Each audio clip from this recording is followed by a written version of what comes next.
Hello, everyone, and welcome to another Adobe Live on the Sofa, where you'll find us every day from midday till 1 on a weekday. And today we've got a special rewind session. But first, if you're watching on YouTube, that's fine, okay? But you won't be able to get involved in the chat because the chat in YouTube is not the chat you are looking for. What you should do is go across to behance.net/Adobe Live, and then you can ask questions of our guests today and indeed join in with the community. So as I said, today is the first of a two-part session this week and next week with our fabulous guest, Veronika. How are you doing, Veronika? Hi, I'm doing all right. Great to be here. Thank you. It's exciting to see you. Really good. We'll come back and find a bit more about Veronika in just a moment. First of all, let's say hi to some of the people in the chat. Let's see who we've got here today. So we've got some of our regulars, of course. We've got Kirsty and Richard. Yep. We've got Sandra. I think Kirsty's been coming to every single one, you know. Wow, great. This is like 68 or whatever it is, I think. Something. Right? Yeah, 60 something, heading towards 70. Richard's here. We've got Jane. We've got Andreas. Guten Tag, Andreas. We've got me. Oh, yeah, I'm here. I'm definitely here. We've got Sean. Guten Tag, Sean. We've got plenty. We've got Caroline. There we go. Daniel, Sandrine. I think I mentioned Sandrine already, but she's so cool. She gets mentioned twice. There you go. Fantastic. Well, welcome everybody. And don't forget, if you've got questions for Veronika, the place to put them is in the chat. We'll pick them up as we go. So Veronika. Yeah, for sure. Hi. For people who've never come across you before, or tell us a bit about who you are, where you come from, what you do. Right. So actually, I'm a graphic designer and I currently live in London. And this is something I'll talk to you more about once I start my presentation. But I've been in London for roughly 5 years on and off. And that was after finishing my MA. I just stayed there and worked as a freelance graphic designer in-house and also for different studios and agencies. So there is a bit of everything. Oh, cool. I think you worked for W&K for a bit, didn't you, amongst others? I did. So that was one of my freelance jobs. And I've been a freelancer for right now for a year. So as you can imagine, it's been, because of the pandemic and everything, it's been quite hard. But for every freelancer that's watching, I can say that it is getting better and it is picking up. So that's fingers crossed we'll get back to normal. Absolutely fantastic. I only mentioned W&K because I absolutely love the offices at Weedon and Kennedy in London and in Amsterdam. They're just fantastic. Oh, I've never been to Amsterdam. Oh really my cool. God, but that's like another topic. So many of these studios and agencies, just the interior design there, it's so cool. Yeah. Wolf Ollins also has a great office. Yeah. They used to have these really giant yellow tables, which I completely love. So yeah, it makes a difference. It really, really does. It really does. It's like living design, right? That's the thing. So for sure. Fantastic. So there you go. So how are you going to play it today? What do you want to do? Do you want to show us some work? Do you want to? So I thought, because this is the first time I'm joining Adobe Live, what could be good is to show some of my work to you guys and then talk about the process, since it's the Adobe Rewind session, talk about my ups and downs during these projects. And then we're also meeting next week. And then next week I'll put my skills to action and I'll be designing some typographic posters in InDesign. Fantastic.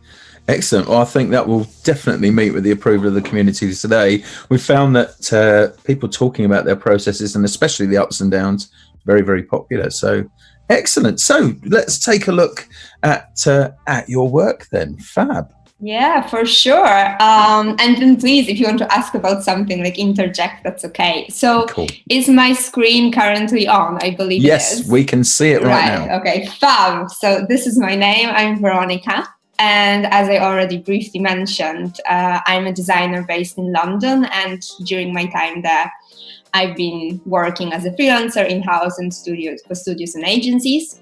Originally, I'm from Poland, which is where I'm currently sitting at this second, because I came to see my family. And I'm from Gdańsk, which is a lovely city in the northern part of Poland, full of history. There is a beach, usually not that empty and usually not that crowded. Of course, fish and chips. And then we always vote Liberal, which is something, that slide wasn't supposed to be here, but then recently we had an election and Polish, I would say like Polish Tories were leading. So as a protest, I added that. So yeah, Good. So it's Gdańsk in Poland. Yeah, definitely not a fan of Tories, don't vote Tory. That's it. That's the message. Yeah. Okay. And Gdańsk full of pretty nice characters, so a good place to visit for a weekend. This is how it's spelled, without Polish letters. And why I'm mentioning that is that Gdańsk was the city where, even though I live in London now, Gdańsk was the city where I first started learning about graphic design, because this is where I finished my BA degree. And what's quite interesting about Polish education, and that's something I learned while being in the UK, is that you learn design not at design universities as it is in the UK, but at art schools. And so then what happens as a consequence is that, you have all your Adobe programs like Illustrator, Photoshop, InDesign, and then the students learn that. And after that, they have to go and pass their painting class. They have to be graded from painting, sculpture, drawing. And mostly people hate that. But what happens, there is that weird marriage between visual and design. And then when it comes to my BA, which was like years ago, it was pretty uneventful, apart from one project in which this is sexism hidden in the pattern of hats. And this one project just merged my interests for typography and my budding feminist opinions. And I'm only sharing that now because it really influenced all my work after as a designer and my work right now. So just very quickly, and I'll play it, I'll change the speed maybe of this so that it plays a bit faster. Very quickly, it was a book about the theory of ambivalent sexism, which basically is talking about stereotypes and judging women depending on how they behave. So you would have ladies and sluts. This is how they are labeled, or Madonna whore complex, depending where you read. And what I did as a BA student, I took that theory and I sort of painted with words, painted with typography, and tried to juxtapose the meaning and the judgment and the consequences. So in a way, I use typography to play with good or bad, and ultimately show that, stereotypes aren't really good for anyone, and they harm not only the ones who are judged, but also the ones who are judging.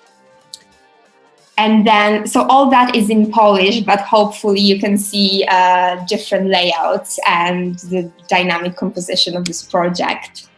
They're lovely. It doesn't matter. Whether you can actually read that, you can see that they're beautiful forms, beautifully composed. Yes. So here you have, because I started doing English translation, but so sorry, I didn't know English as well at the time. Cool. But basically what you can see, it was like that double entendre, that playing with the language, and that creating a story, almost like painting with words, and creating a story not every reader wanted to hear. I was doing a lot of these different word mixes. And what happened was actually really cool, because the project, so I was doing my BA and the project suddenly got featured in TV, in radio, and in newspapers, which was quite uncommon for the times because it was 2012, so feminism wasn't as cool as it is now, especially in Poland. It wasn't a trendy topic then. And what happened after was that I had to still go to college, but then at the same time I had to manage all these exhibitions and drive around Poland, across different art and design venues and show my work, which obviously very cool, amazing exposure. I was so happy, but maybe because the topic was so controversial, what happened was that my then art school didn't really support it. Right. So I didn't really know, there was no one I could ask what to do, where to go. So what happened is after my BA, I decided not to continue my education there. And I left to the UK, which is here, new yes. environment. So here is me, hopeful for the future. Right. And this really, so the next part, and really the main part I'm gonna talk to you about is just my journey as a designer from a junior to senior designer in London. And that journey has been laid by mistakes and by tests and trying different things. So instead of just showing you my portfolio, I'll just talk about the mistakes I made and hopefully, cool. Not sure whether that will work, but just bear with me. Okay, so mistake number one. And that's, so I arrived in London, comparing myself to others. I arrived in London. I joined an MA graphic design degree at London College of Communication. And it was just, new country, new city, new way of teaching. I was just scared and the whole experience was intense. So when you're doing an MA, you have to do research. And I was doing this research on interpersonal attraction, which is a fancy word for falling in love.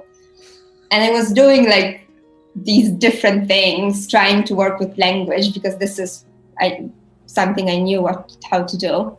But like I didn't really have a content. I didn't really know how to work with it. We were doing all these different workshops and they were cool, but I didn't really know how that could help me in my final outcome. And I got to the point where I was just lost. And I had to prepare my final outcome because obviously the course was expensive and it was all serious and, scary. Yeah. Right, yeah. So when you lost, it's very easy to compare your work to other people's work. It's very easy to doubt yourself, and it's very easy to just freak out even more because you don't know what to do. And other students from my course were amazing. This is the work of some of them. And I just really didn't know. I didn't know. So what happened was there was a month till the deadline and I had to stop and I had to think and I had to reflect on what the project was, what the goal was, what the purpose was. And I made this. And this was, so I looked at my research, I looked at interpersonal attraction, and the subject was just so complicated. So I created a book and called it It's Complicated. And in terms of the content and in terms of my research, I sort of took that chaos and embraced it and juxtaposed all the scientific content. So, neuroscience, biological texts about what it means for our body when we see someone we love. And I juxtaposed that with cultural content, what we think romantic means, what the films and literature tell us. And all that together created a volume where text was overlaid with design, again, playing with the content, playing with the layout. There was some I had to put some order into it. So I divided the volume between 3 chapters, biology, capture, and self. And this is how it looked inside. So again, it was similar to the way I was designing before, because it juxtaposed typography with lettering, which was imperfect, more human. I used different paper stocks and different materials, such as tracing paper for the meaning, for the layered content. And the funny thing is, all that chaos, all that horrible research I was doing for 11 months before that actually was useful in the end, but not in the way I thought it would be, because I took some pictures and created a story from it. And it was only when I put them in some order that it made sense. It was finally the story I was telling. There was contemporary content, like excerpts from TED Talks. There was some very personal content. Like this is a copy of a page from my late grandfather's diaries. And it describes the moment when he first received a letter from my grandmother. Right. So just, like all of these different things, some personal, some not. And at the end, it just created a story full of different voices, full of different experiences. And every reader could just pick their own experience, basically, and think about the moments when they were feeling in love, when they first saw someone. I love the use, by the way, of tracing paper in work like that. Oh yeah! Oh my God! I love tracing so paper. Awesome. Yeah. So I think also what happened here, because you see the letter N, but so these were that was the word numb, so it was NUMB, and that was sort of like when tracing paper was overlaid, then you couldn't see the letters which were under the first sheet. Right. And that was a part about numbing our emotions, and the fact that we don't want to feel right now, that we often are afraid of being vulnerable. So that was that scary part of falling for someone. Right. And of course, the form wasn't normal, so I printed it twice and made it a reading experience. 2 people could read it at once. That's probably because of my tutors, because they were like, make it weirder, make it unusual. And that was cool. But the main point of it, I think, was that this story came from chaos, and that was okay. It was okay to be stressed about everything. And this was just what I knew what to do at the time. So it was okay not to look at what other people were doing, but sort of follow my voice. So that was that first mistake. And I finished my MA. I got my degree. Everything was great. I stayed in London, so a young graphic designer. And I was waiting for a job to find me. I hoped that there would be just a line of offers, which of course didn't happen. Surprise. Yeah. And that was, that was quite scary, because for everyone who lived in London, you know how crazy expensive it is. So you just absolutely need a job.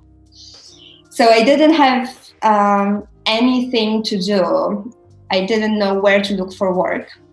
So then I was like, okay, let's see what I can do around me. How can I use my design skills to help improve something around me? And this is a bookbinding workshop at London College of Communication. You can see a bookbinding teacher, Rahel, here. Yep. And what happens in workshops like this, especially before the deadline, is that the students come there, they stay there long hours. Many of them ask the same questions because the process is so intricate. And it's just mayhem. It's just crazy. So I thought, okay, Rahel, maybe I will help you. What can I do to help the students work more independently? And what can I do to maybe change the way they are working at that workshop. So I looked at the process of making a hardcover, which is one of the most complex processes over there. I approached Rahel and I said, okay, how about I create a step-by-step guidelines, and you can then distribute it to students, and then maybe this will change the experience of the workshop. She was like, yes, great. So I created a set of icons, then these little drawings of all the tools and materials used in the workshop. I'm cheating here because this is from the final photo shoot, but like just to tell the story. And then, so Rahel, the bookbinding teacher, she wrote the guidelines, and I designed a little booklet notebook where I put her guidelines. We put some helpful tips in, and we also put some place for the notes. That was printed and folded at London College of Communication using their facilities.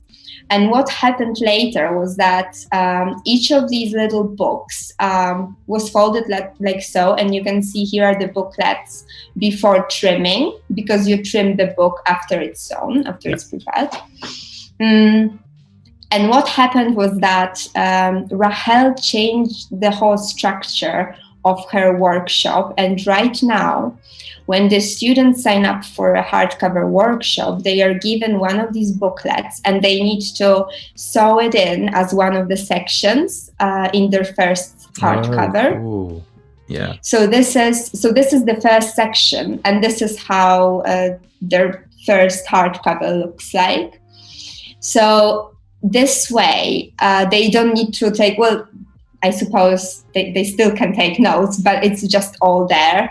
All the information is there. And they have the first book along with the instructions, basically. This is how their first book looks. And this is how the workshop looks right now. So it really, that project, that changed the whole experience of the workshop, I would say, at the end, because it lets the students keep these step-by-step instructions by their side. And also then, as a consequence, it lets Rahel, the teacher, answer these questions, these unusual questions, how to make these weird binding. So that was something close by I could change. And that's this is how it all looks together. Mm-hmm. And what happened after that, actually, initially it was a self-initiated project, but we got some funding from the college. And a year later, we prepared another issue. So that was a project that actually started as a self-initiated thing and then grew bigger. So yeah, that was great. Oh, sorry, I was going to say, just before you dive into the next section, let's just have a quick look at some of the stuff from the community. Also, you can grab a moment there. So Sandrine has noted the fact that Gdansk is forever associated with Lech Walesa. So yes, yeah. Oh my God, I had him here in one of the gifts. Oh God, I'm just jumping through the presentation. Hold on. It's all right, don't worry. Hold on. We'll find him. Somewhere here. Was he in that grid of? Oh, he's here. Oh, there you go, on the left. Yeah. Yes, exactly. Yeah, that's true. Yeah, Solidarność. Yes, Solidarność, that's the Polish name. Yeah, Gdańsk is an interesting one because Gdańsk was important in so many different sections of history, in recent history, in older history, in Second World War history. So it's a place full of history, but from many different angles, I would say. Right. Okay, for many different things. Yeah. So Catherine is saying she loves Bolshevik Polish pottery. Do you get a lot of inspiration from Polish designs? Wait, hold on. Bolshevik? Does she mean Bolesławie? Oh, no, sorry. Bolesławie. That's a different thing. Sorry, it is. Boleslav. I'm so sorry. I misread. But anyway, come on. No, my mom loves it too. Yeah, that you don't do. Yeah. No, absolutely. Sorry. Oh well. No, yeah, that's cool. I had a memory loves hedgehog. It too. It's very cartoony. Let's have a quick look. Hedgehog. That's our word for today, right? It is our word for today. Yeah.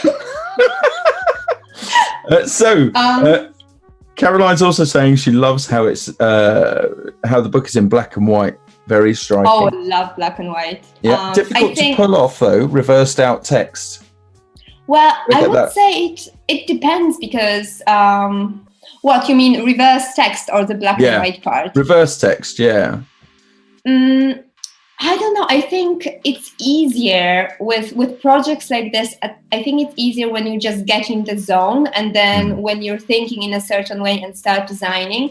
So it's definitely difficult at first because first you need to think about these generic ideas that you just later throwing out. But once you're in the zone, it just gets easier.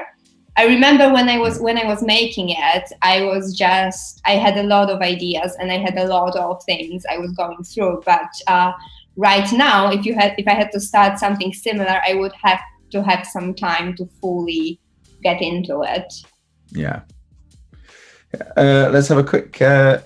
Jackie used to do her college final work on tracing paper and typo paper. Her lecturers hated it. That's just lecturers for you, Jackie. You know, sometimes you're lucky. Sometimes you're lucky, sometimes not.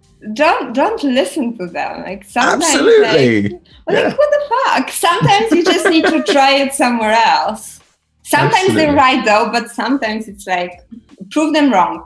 Yeah, I tend to think if people have got an opinion that strong, you need to question it and say, why is that? You know, why do you dislike that so much? Give me, argue it out. Sandrine also says, did you think that the Polish art education was conservative? And how did you find the contrast with the UK? Did you find that the UK this is art... a kind of warm question. Yeah. Okay. It is maybe a little bit, but did you find that the UK art education unleashed something? Right. I would say this is a very interesting question because, to be honest, every designer I know from Poland and every designer from the UK has asked me a similar question. And I would say, and again, this is based just on my personal experience, I would say that Polish design education is very focused on the visual and very focused on how things look. So that's why you would get these great designs on a grid, stunning visuals. But then in the UK, what's important and what I learned is that in addition to the visuals, you need a story, you need a rationale behind, you need an idea, and then you do the design. So I definitely wouldn't say anything like this way is better than the other, because they both have their pros and cons. But having studied both in Poland and the UK, I think I'm really glad I did Poland first and then the UK, because first I learned, the technical side, and then I could adapt it to the story and break the rules. Okay, cool. So that's something, but that's, if someone else has an opinion, then if they could leave it in the comment section, that would be great, because oh god. Individuals. And also, is that always interesting? Is that Jigglypuff in the background? Yes! Oh my god! Yes, of course! That's my favorite Pokemon. My friends will hate me. I think this comes from... Thank you for noticing. Forgive me if I mispronounce this, but I think it's Wojtek was asking that. So right. There you go. But the could also be Tim's putting in, could also be a tiny hedgehog. So that's it. We've got 3 sets of hedgehogs in. New word. Hedgehog / Jigglypuff. There we go, Jigglypuff. So, and Oliver's saying it does look like Jigglypuff. How would you say new designers should approach getting work in the UK now? Do you have a... Right. Well, there are a couple of things, and I realize probably right now, this summer, it's just harder than ever because not many companies are looking for junior designers or other designers. So I think, first of all, I would say the most important thing is not to freak out and not to give up, because it is a hard time right now.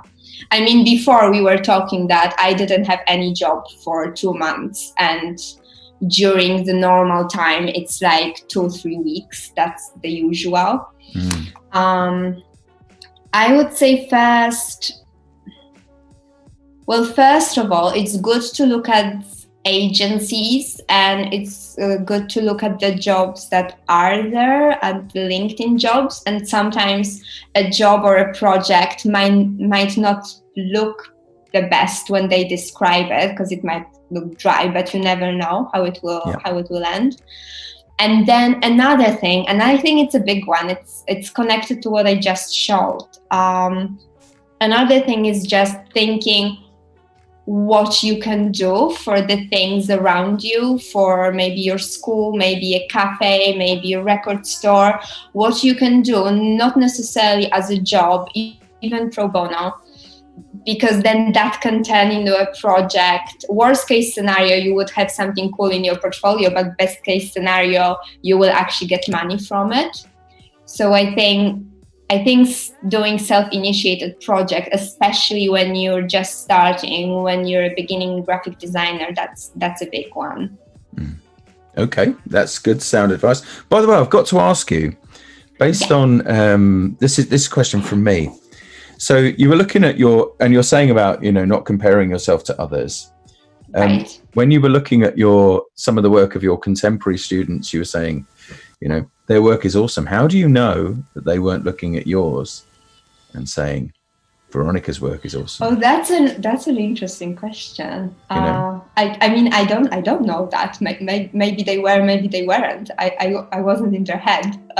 But yeah, who knows? That's an interesting one. I think something, especially when you're a student, something to remember is that because you often work crazy hours, you forget about sleeping. And I was doing like coffee and candy at the same time, so caffeine, sugar, and just going. And it's very easy to feel like crap and to compare yourself to others. So I think it's important to kind of take a step back and not do that, because it's not a good feeling. Ultimately, we are all creatives. We are all in this together. It's just a better vibe when we support one another. Yes, absolutely. I think that's very important. Yeah, to have a network of people you can rely on. Let's just see if there's any more questions before you carry on. Just what people saying hi. People are loving your work though, which is really, really good. So thank you. Shall we go to part 3? Shall we go and have a look at that? I'm excited to see what you've got. More mistakes. This is actually something related to the questions. So part 3. So just to remind you, here I'm done with my MA. I finished. I already had some work in my portfolio, but the jobs are still aren't coming. So I'm still looking at, okay, what can I do? And the third mistake is rejecting non-design jobs. So here, as non-design jobs, I mean the jobs that aren't your perfect fit, and you're imagining the worst case scenario. So this is something. So I had to pay my London rent, so I had to do something that just was there. And one of my jobs was this, WordPress app. And this was a job far from design, far from my ideal job. I was a web and marketing assistant for this one University of the Arts London event. And it was boring, yes. But what happened was that during that job, I had a chance to work with an amazing team, and I introduced my design work to them, and they also met me as a person. And what happened a year after was that they hired me to do this, and that's that was the identity for another event they were taking care of, and that was a university-wide event. And what we did, we merged sort of the business side of creativity with creative wild side, and then used that very vibrant Pantone to just show how cool the event was. So I wouldn't say like maybe there was another way to get that job, but basically what happened was that when I was working on this boring project, I had a chance to show them my portfolio and they remembered it. So this is one other way. If you're struggling to find work right now because of the pandemic, because of the economy going down, do one of these boring jobs because you just don't know. Maybe down the line to turn into something better. Yeah, at least you're still getting stuff out there, right? And it's only that. And also, sometimes it's just the worst thing you can do is sitting still. So you just have to do things. And then, so here is a slight sidetrack. So I was in London, I think 2 years around that time. And then I decided to take a break, go work in Germany, because I always appreciated the German typographic approach. And I went there and I worked at one of the known studios, Bureau Ubele. And that was the first time when I was working on a project for bigger clients, for corporations. I had to do pitches, travels. There was just a different level of projects involved. So I learned a lot. And when my contract ended, when I came back to London, I had a different portfolio than at the moment when I was leaving. And that got me my first senior design job. So again, more responsibility. The first time when I was able to creatively direct many of the visual projects. And I was also managing a range of projects on a bigger scale than before. So, great. Finally something happening, finally some security, but like the mistakes were still there, obviously. Right, and the next one will be showing too many options, which is actually a big one. So I got my first senior design role, ecstatic, amazing. And I really wanted to do well. I really wanted to please everyone. So when the Dean of Design at London College of Communication, when she decided I could do the identity of one of London Design Festival events, I was like, oh my God, yes. Because at the time that was my biggest, that was the biggest project for me at the time.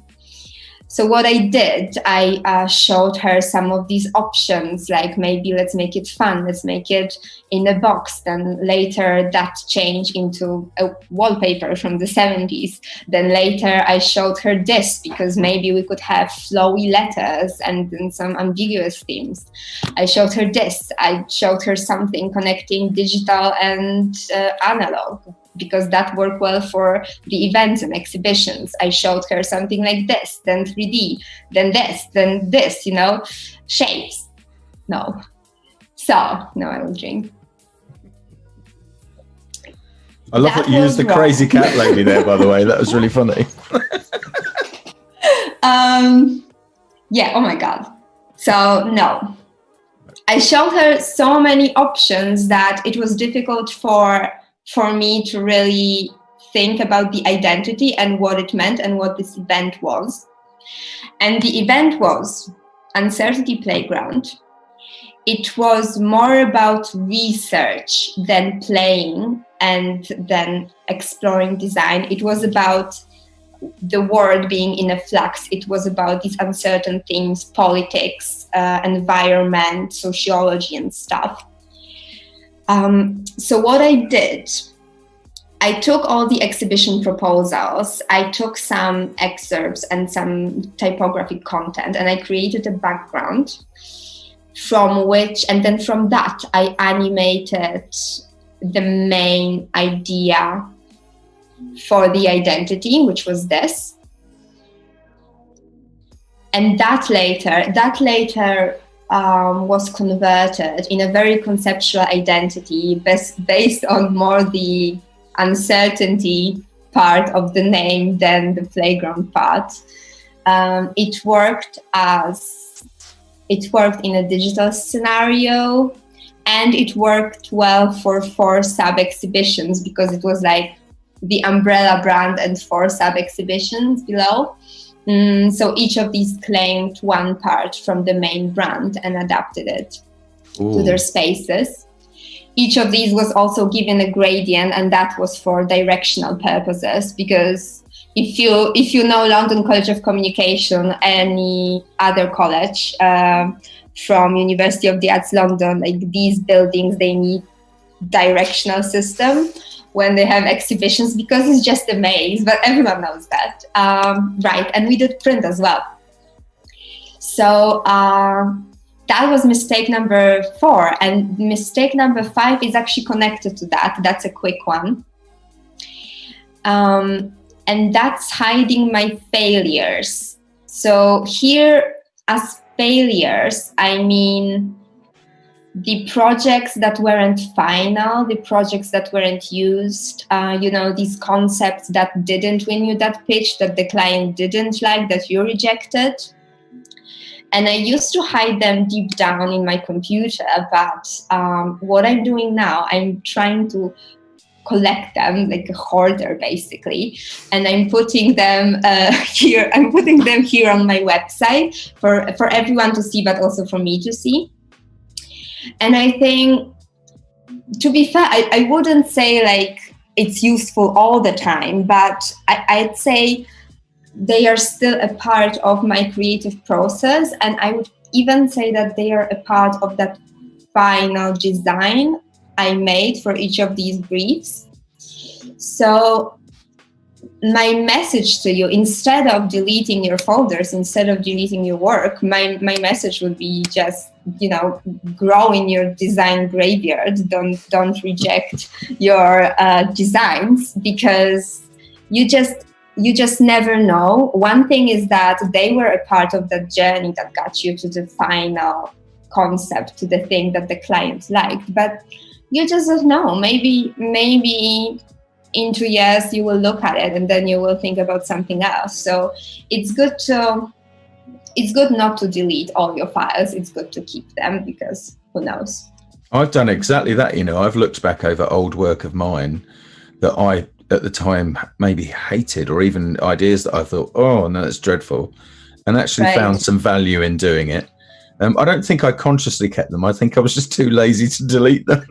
Oh my God, yeah. Well, I'm guilty of that too. I just can't. There is this one drive I have in my cupboard, and I can't find a cable to it, but I think it's a student drive. I'm just afraid to see what's there.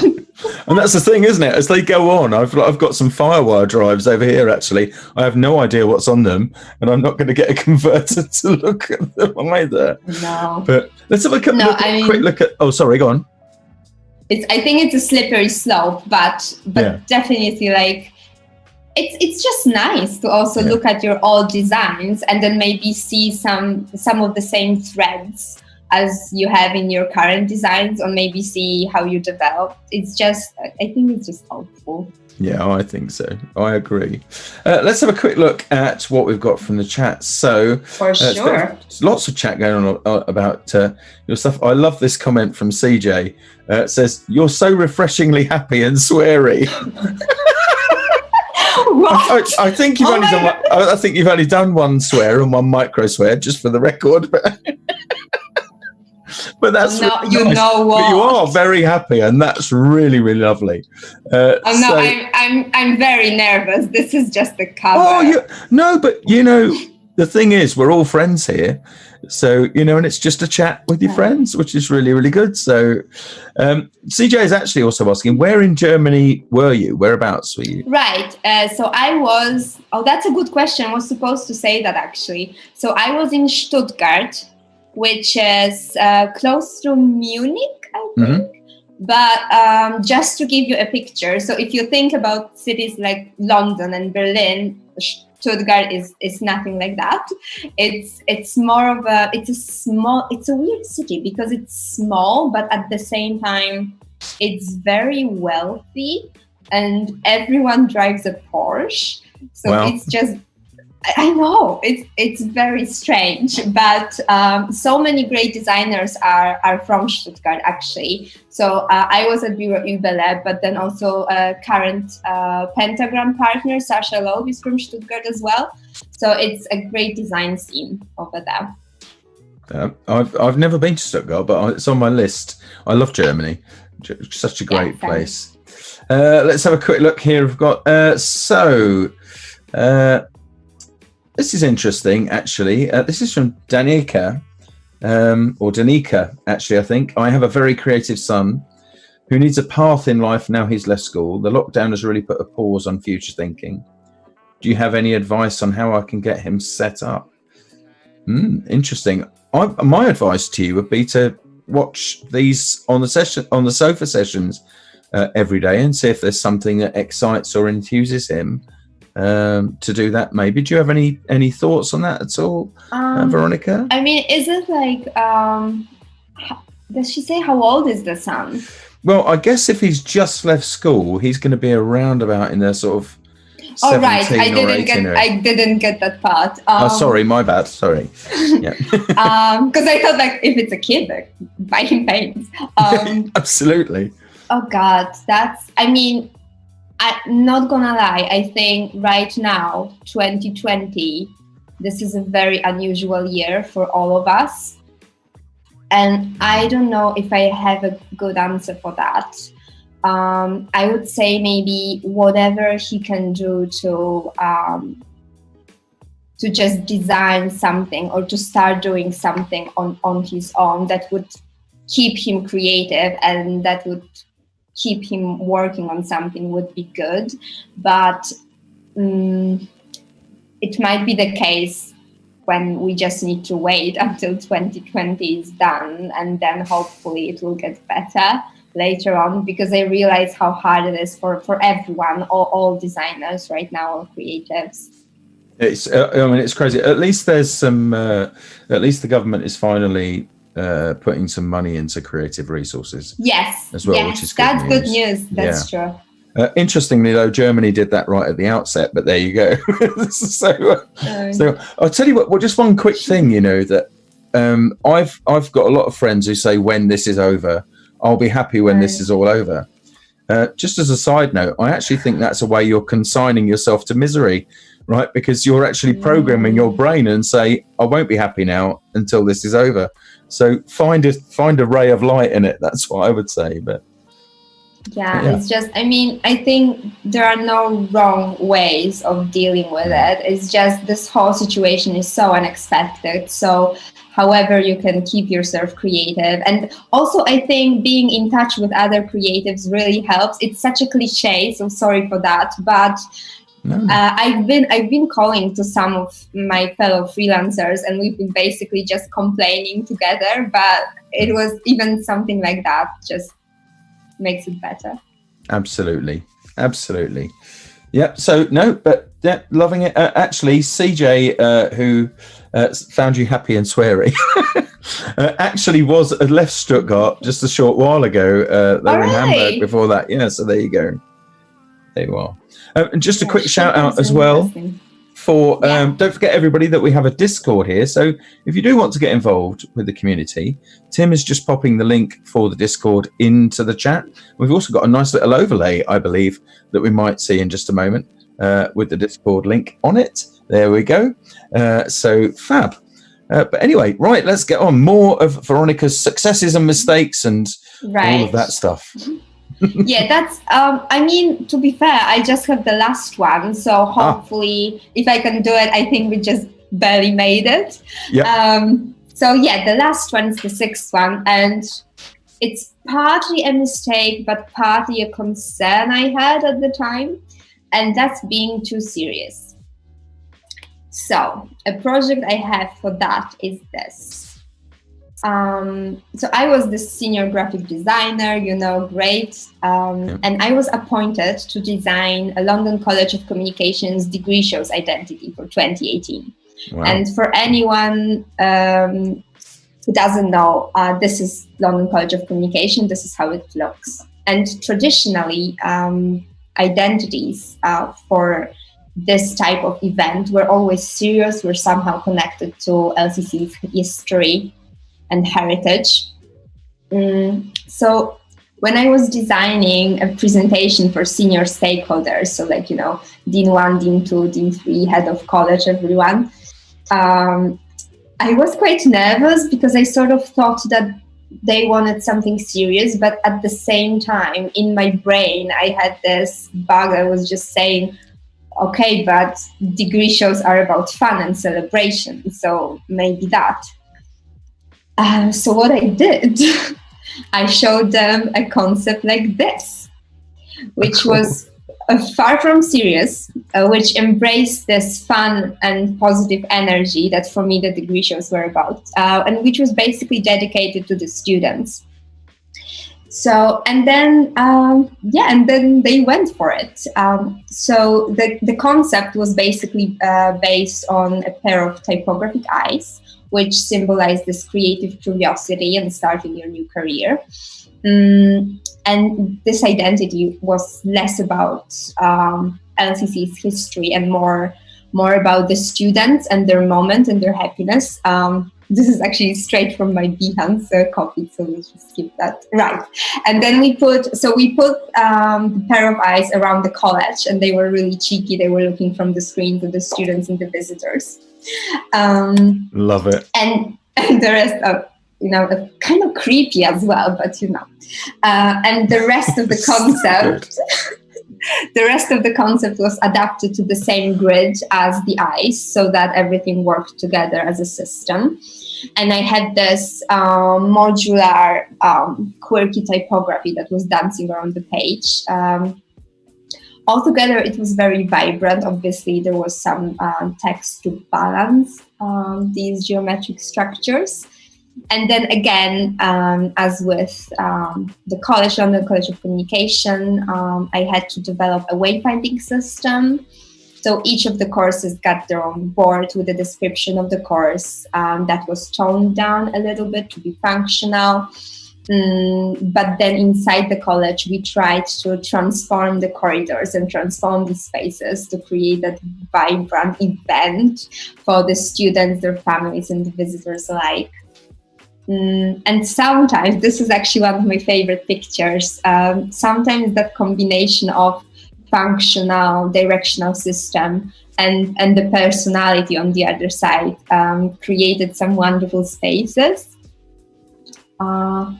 Right, and then in terms of functionality and colors, the identity wasn't just black and white. Each school, LCC has 3 schools, design, screen, and media. Each school got their own color. And what I did was I designed this. Love it. And this was the external signage. Obviously, you can see this is an image from London, so it was raining. But I mean, you can really see it's London. It wasn't Photoshop. Yeah. But right, so I really didn't want to put anything on the windows because I was like, why? Maybe let's use the floor. It's there, why not? So I designed these arrows, and one of our suppliers installed it. And this is, they were visible from the top of the college. This is, oh my God, I didn't put credits. This is a picture by Sandy Birdie.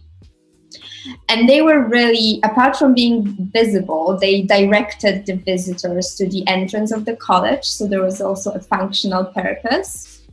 And then inside, what we did, we completely changed the entrance space, installing the same colors on the stairs.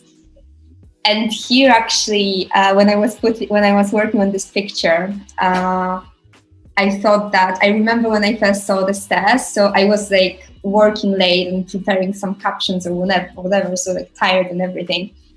And I came to work the next day, I came to the college, because they had to install the stairs overnight for safety reasons.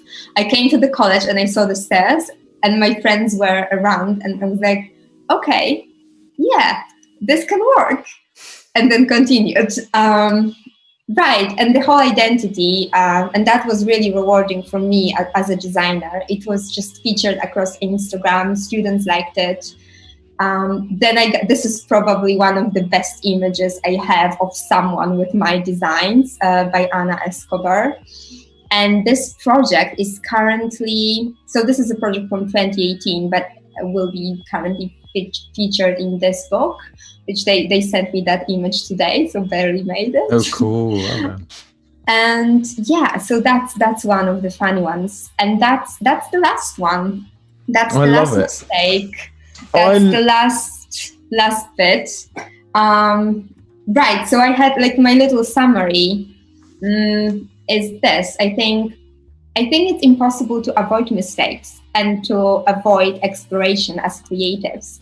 And for me, when I look at my work, the mistakes just kind of kept me going and also shaped the approach I have today. So thanks to that love for experiments, thanks to that love of being imperfect, I'm able to try new things, new programs, do things like this or like this, which was actually done after watching one of your tutorials, Tony.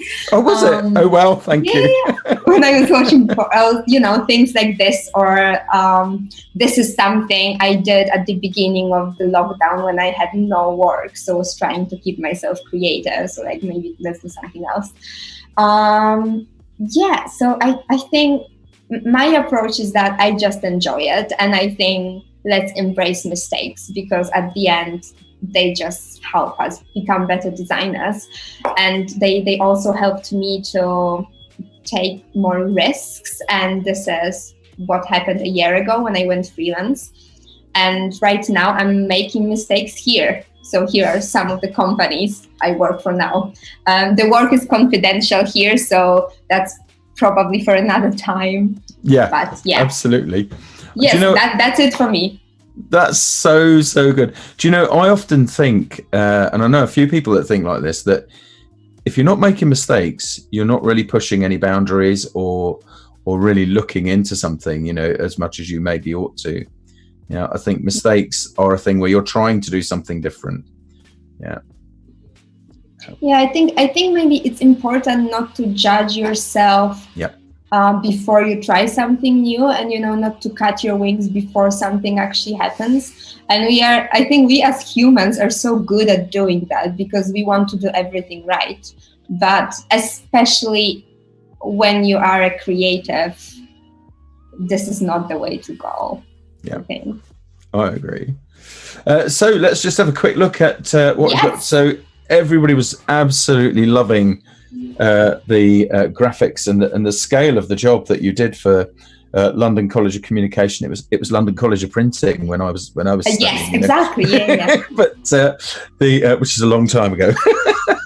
But there you go. So loving that, loving the floor graphics. Do you know what? It would be really nice to see floor graphics that don't just say stay apart 2 meters. I think that would be a big bonus. Oh my God.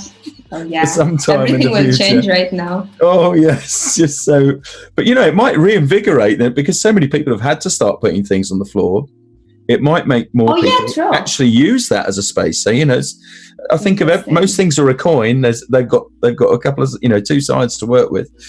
This has brought back the excitement of degree shows for Richard. It says Veronica really caught that in her design. So I've really enjoyed this very much. I'm so glad that you'll be back with us next week as well. It's so exciting. Yes, and then next week I actually need to think what we'll be doing, because I don't know yet exactly. But it will be InDesign, because InDesign is one of my favorite softwares. Cool, that's awesome. Well, it's been great having you along. Don't forget, everybody, that the chat doesn't have to finish here. Join us on Discord, which has been very exceptionally busy, I think, today, which is really lovely. So join us there. We are here every weekday between 12 and 1. But for now, from Veronica and myself, I think it's cheerio. Yeah, bye. Thank you, everyone. Take care, everyone. Do widzenia. Bye, do widzenia.